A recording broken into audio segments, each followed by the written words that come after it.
Hello, how are we? I'm Bryan Quinn, and I'm playing the man in chair. Not this chair, but it'll be another chair. I assume it'll be a very nice chair because I'll be in it for, well, for the show. But that's me. Who is man in chair?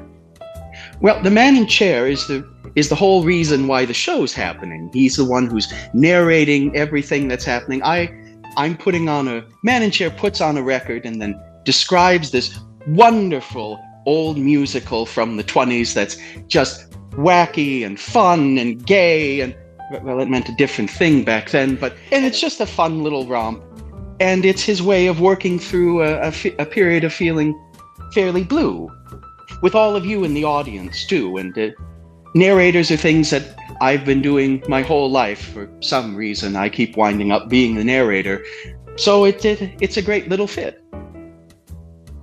What's interesting is, casting man in chair is important because it's got to be the right guy. Mm-hmm.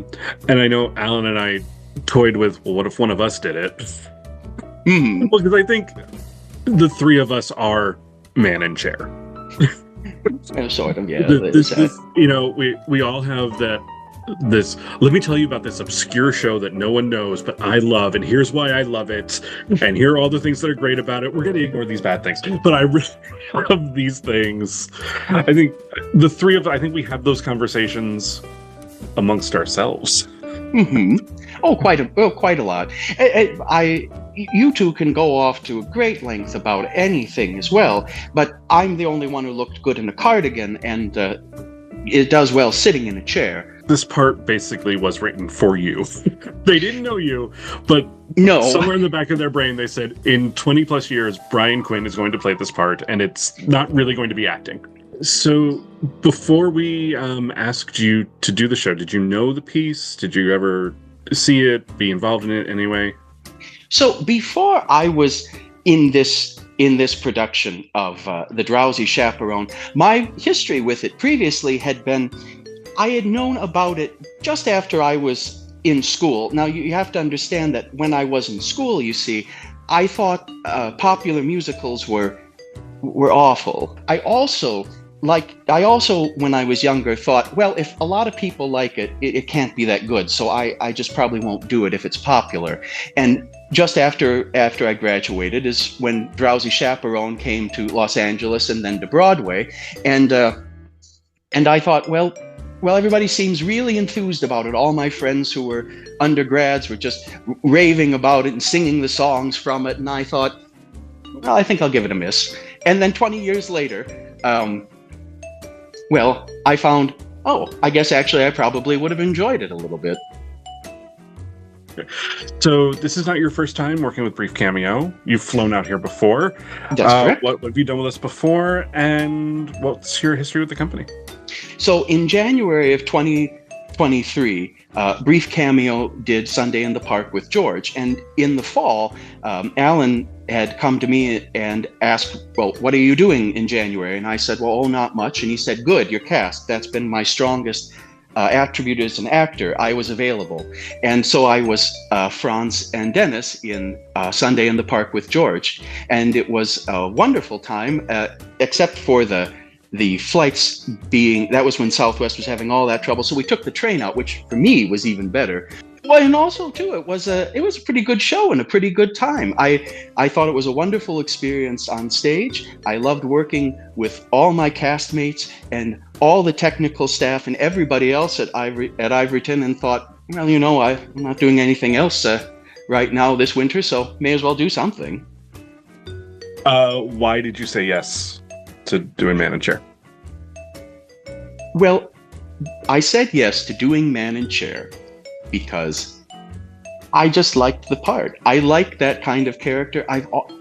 My first role on the stage was as a narrator, and I've been narrating throughout my career upon the stage, and it's something that I rather enjoy doing. I like telling the story. I also enjoy him. I enjoy the commentary that he has. I enjoy the humor that he gets to do by just sitting and talking to you. And also, I like a good cardigan, and it gave me an excuse to get one too. So it's funny. People ask me, "Oh, what's Drowsy Chaperone about?" And I say, "Do you want the plot or what it's about?" Because to me, that's two very different things. Oh, I could see that. Yeah, because the plot is there's a wedding and shenanigans ensue. Exactly. There's a wedding. Things happen that the wedding looks like it might not happen, and then in the end, there's more weddings than you thought you would have, and it's over. And along the way, they sing and they dance because, of course, they do. And then, yeah.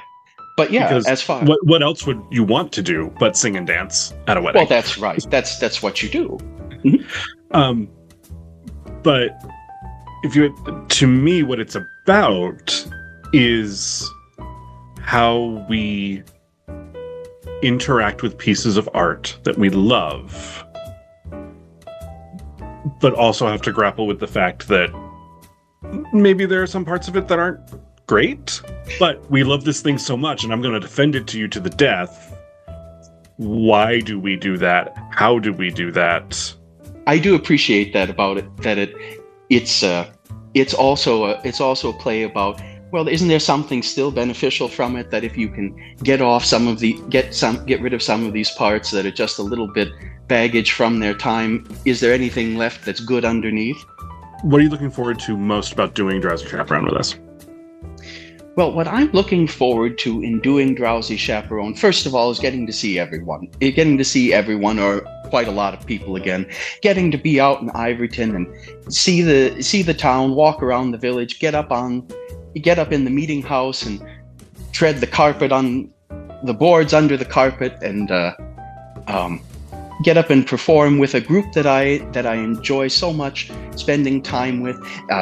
Looking forward to the week of putting it all together and watching it come together so quick, and by the end of a week it'll look like it has no business being, because it'll be good and everyone will be enjoying themselves and enjoying everyone else's company, and then there'll be an audience that'll just pack the place and have themselves a good time with it. So what do you hope that audiences will experience with the show? Well, I hope the audience takes a little bit of what the man in chair gets from the show. Just a little bit of a break, a little bit of a tune that they can hum and enjoy a good time with it. Sure, if they have a minute to think about some of the things that are happening in the story and in the interaction with a piece of art, and thinking about how something that you love but might have a few problems with it can still be something that you love and benefit from. But mostly I hope they'll just enjoy themselves and have a good laugh and walk away humming a tune, and thought that was a well invested 2 hours of their life. I think it's the perfect show for us to do for our 5th anniversary show. I think so too. As a company that celebrates musical theater, this is a piece of musical theater that celebrates what musical theater does. And this is a musical about musicals, which is fun. It's just fun. It's fun. And as you said, it is a cast full of wonderful people. Yes. Some of whom are getting to do things we've never seen them do before. No, it's true. And some are people who are doing things that are like, nope, you are perfect for this. This is what you do. Mm-hmm. There's quite a number of those.